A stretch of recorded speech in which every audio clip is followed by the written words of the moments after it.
Jim Redmond was a quiet man in his early 50s, a former mechanic, tired of city life. His wife Mary, a nurse who had retired early, longed for fresh air and calm days. Their two children, Kyle, 14, and Emma, 11, were homeschooled and didn't mind the outdoors, so they packed up and moved to a simple log cabin tucked deep into the Northern Rockies. They weren't survivalists, just folks looking to slow down. No internet, no traffic, no noise, just trees, snow, and time. It was mid-November now. The snow had settled thick across the ground, covering everything like a white blanket. Jim had chopped enough firewood to last them months.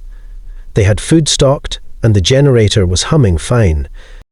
Wildlife was nothing new. They had seen moose, elk, and the occasional bear. But now something felt different. Lately, the wolves had been howling. Not once or twice a night, but steady, closer, longer, and it wasn't just one or two. It sounded like many. Jim would pause sometimes while hauling wood, listening to the long howls cutting through the forest. Mary had noticed too. She'd say, "Those wolves seem closer tonight," and Jim would nod but brush it off. "They're just moving around," he'd say. Still, he started locking the shed and double-checking the doors. Just a habit, he told himself, nothing serious. But something in his gut was stirring. A warning. He didn't feel threatened yet, but he knew the mountains didn't give warnings for nothing. Jim stepped out just after sunrise to check the shed. The snow was fresh, clean and undisturbed, except for the tracks. Thick wolf prints circled the entire cabin. Not just a trail passing by. These had gone all the way around. Twice. He followed them with his eyes. Wide spacing. Heavy steps. More than one wolf. Maybe 5 or 6. Big ones. Rex, their old shepherd mix, had been restless all night. Growling low, pacing near the door. At one point he barked, sharp and loud, then went quiet, just staring out the window. Jim had written it off as a squirrel or raccoon, but now, looking at the tracks, he knew better. These wolves weren't passing through. They had come here. They had circled, watched. Inside, Mary made coffee. "What's wrong?" she asked. Jim kept it simple. Tracks. Wolves were close last night. She paused, then gave a slow nod. Rex knew. I could feel it too. There was no blood, no signs of a kill, nothing missing, no damage to the coop or the shed. But something felt off. The kind of quiet that doesn't sit right. That night, as the family sat by the fire, the howling started again. Not distant like before. Closer. Clearer. It echoed between the trees and rolled over the cabin roof. Rex growled again, this time louder. He wouldn't leave the front door. Jim stood up, walked to the window and pulled the curtain just a bit. He didn't see anything, but he knew something was out there. The next few nights got worse. The howling came earlier, louder, and it didn't fade. It stayed, circling the cabin like a drumbeat in the dark. Then came the growls, deep and close, right under the porch. Boards creaked from weight. Jim grabbed his rifle and stepped outside, firing 2 warning shots into the trees. Nothing ran, nothing scattered, just silence. Then, scratching, long, steady, on the back wall near the kids' room, like claws dragging across the wood. Jim ran out again, rifle ready, but the forest swallowed everything. No eyes, no shapes, just snow and dark. Rex barked through the night, tense and sharp, teeth showing. He wouldn't eat, wouldn't sleep. On the 4th night, Emma screamed. Jim and Mary ran into her room. She pointed to the window, shaking. "It was right there," she said. Its eyes, yellow, they were glowing. It was looking at me. Jim checked the window, just frost and shadow, but below it, in the snow, prints, big ones, too close. They weren't acting like normal wolves. No fear of noise, no fear of humans, no attempts at food or livestock. They were watching, testing, coming closer each night. They're not hunting to eat, Jim said quietly to Mary. They're hunting something. Something here. Mary didn't answer. She just looked at the walls, the windows, the locks. And then she looked at the kids. Jim loaded more shells into the rifle. Whatever this was, it wasn't over. By morning the snow was knee-deep. By afternoon it was past the windowsills. The storm came fast and heavy, dumping feet of snow in just hours. Jim tried to clear a path to the truck, but gave up. The snow was too thick. The road out was gone. They were trapped. No town, no help, no way out. By nightfall the wind howled hard against the walls. The cabin creaked under the weight of snow on the roof. And then the wolves came back. This time, they didn't keep their distance. They circled tight, close, growling, pacing just outside the windows.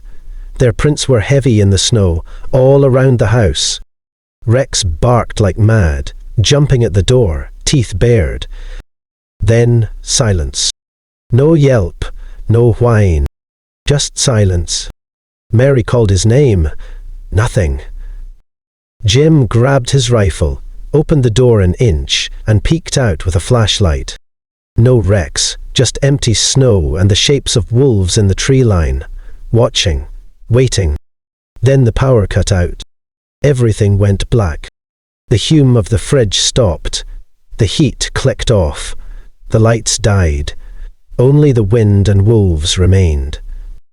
Mary lit candles. Jim locked every window and door. He pushed furniture in front of the main entrance. They pulled the kids into the living room and sat close by the fire. They didn't speak much, just listened. The wolves were no longer circling.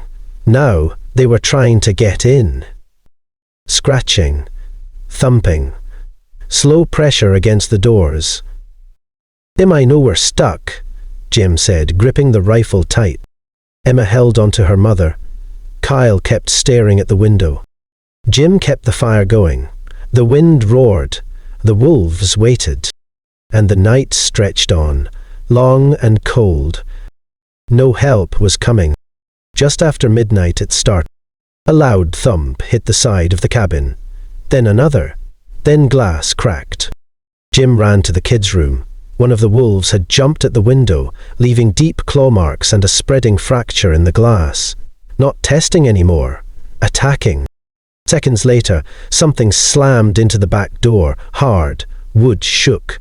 Then came the scraping of claws, fast, angry. Kyle and Emma screamed. Mary grabbed the heavy dresser and shoved it against the front door.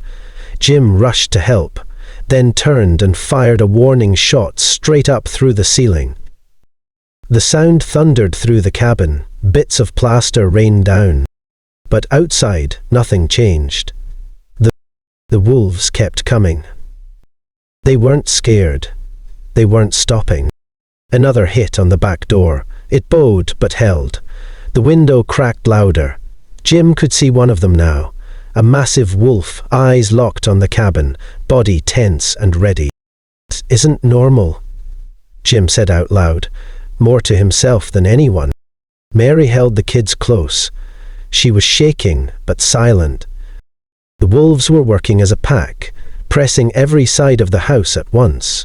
One at the front, two at the back, another pacing the side wall. Jim moved from window to window, gun raised, trying to guess where they'd hit next. And then, just as the front door gave a loud creak, silence. No scratching, no growling, no sound at all. Just the wind outside and the fire crackling inside. Jim waited. Minutes passed. Nothing. He looked at Mary.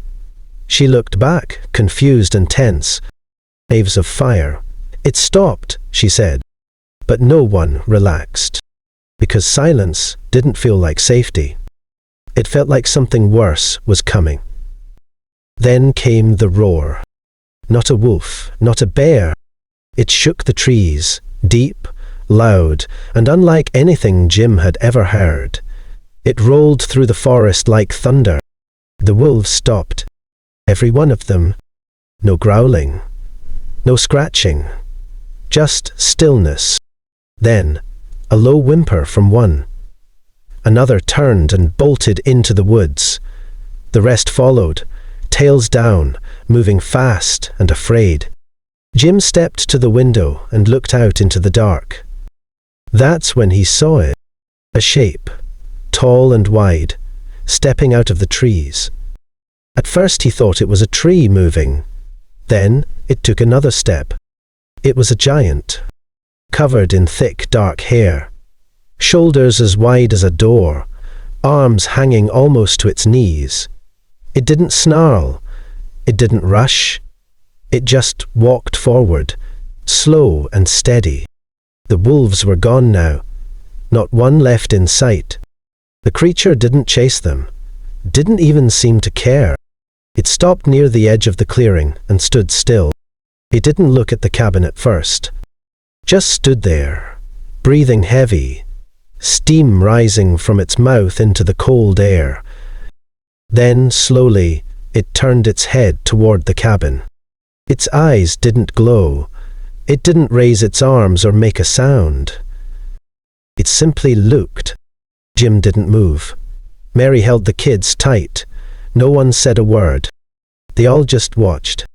After a long moment, the creature turned and walked back into the trees. Gone without a sound. For a while, the Redmonds didn't speak. They just stared at the window, waiting to see if it would come back. But it didn't. Whatever it was, it had scared the wolves off, and left the family with more questions than answers. Morning came slow. Cold light filtered through the windows. The storm had passed, but the snow was deep and torn up. Jim stepped outside, rifle in hand. The yard was covered in tracks, wolf prints scattered everywhere, as if they had run in a panic. But alongside them were other prints. Bare feet. Huge, deep, spread wide like a man's, but too big, too long. They circled the cabin once. No sign of damage, no sign of return. Just tracks, then nothing, as if the thing had vanished into the woods. Mary stepped out behind Jim, holding Emma's hand. Kyle followed, quiet. Then they heard it. A soft whine from the tree line. Rex. He limped out from between the pines, tail low, ears flat. He wasn't bleeding, no bite marks, just dirty and tired. He walked straight to Emma and sat down at her feet. She knelt and hugged him tight. Jim scanned the trees one more time. Still nothing. That's when he saw the wood pile. He had stacked 2 cords of firewood before the storm, enough for weeks. Now there was more. A new stack, freshly cut, clean, no snow on it, perfectly piled. Jim walked over and touched it. Split smooth, like a blade had cut it. But he hadn't touched an axe in days, and he hadn't heard a sound during the night. Mary joined him, looked at the stack, then at the woods. No one said anything. They all knew. Whatever had come through the trees last night hadn't just scared off the wolves. It had helped. Not a threat. Not a warning. A gesture. A quiet way of saying, "You're not alone out here." Jem looked back toward the trees, and for the first time in days he wasn't afraid. The wolves never came back. Not that week, not that winter, not ever.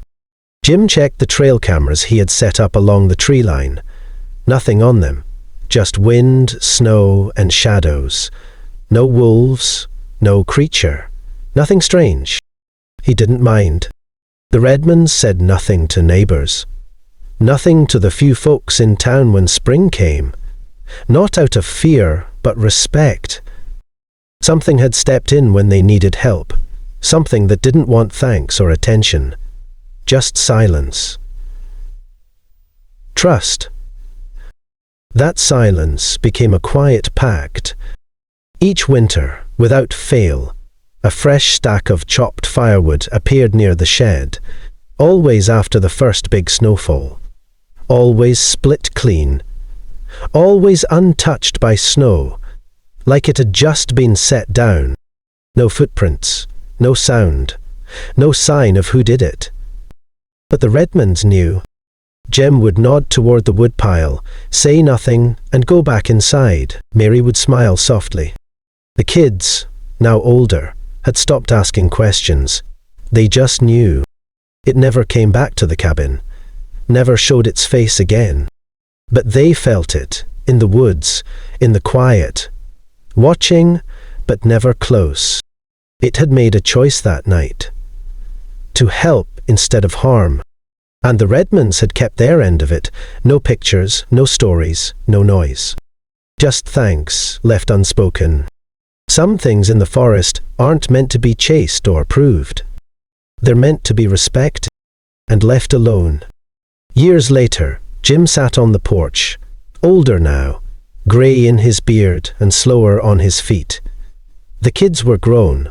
The cabin still stood. One winter evening, a neighbor asked him about that storm years back, the one with the wolves. Most times, Jim would change the subject. But this time, he didn't. "We were lucky," he said quietly. "But I don't think it was just luck." He didn't say much more. Only this. It didn't have to help. But it did. Then he looked toward the trees. Not fearful, not curious. Just aware. Like he was still waiting, still listening. The forest was silent again. Calm. Still. But never empty. Jim never went looking for answers. He never wanted proof. Some things, he believed, were better left as they were. True in silence. Every first snow, he still checked the woodpile. And every year, without fail, it was there. Stacked. Neat. Waiting. He'd nod once, then go inside. Whatever was out there had kept its promise. And Jim had kept his.